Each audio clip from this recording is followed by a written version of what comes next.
So Stargirl, so you're an artist, you're an MC, but what kind of MC are you? What do you fit in the category of today's rap? Even dating back to the original music of rap and hip hop, where do you put yourself in the plethora of artists that have come before you and currently are either they have made it in the industry or you see in open mics or different venues? What kind of an MC are you?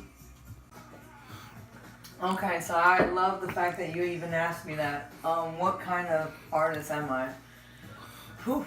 Sometimes I have to ask myself that shit. You know, a lot of times when I get up on stage, people like to compare me, compare me to Pac or Biggie or Eminem, and to be very blunt, like, I'm inspired by all three of them in a lump sum with a lot of other legends. I couldn't have conformed, let alone performed half of my music without being without hearing what I've heard throughout the years. And those type of artists are like the ones that I idolize, and so what kind of artist am I really?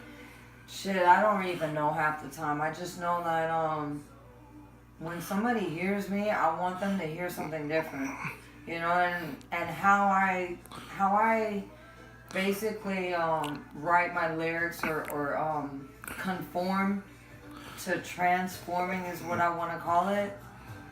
People don't realize this, but it's things that I hold in my heart that I don't like to express out loud, and so I write down.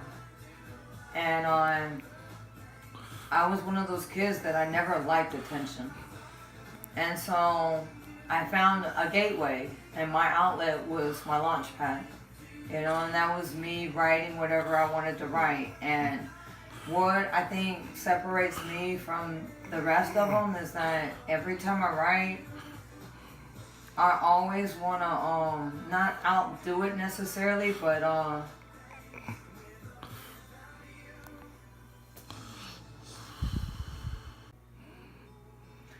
whenever I write, I want to fall in love with the person that wrote the lyric. And so when I write, it feels like I'm falling in love with myself all over again, if that makes any sense.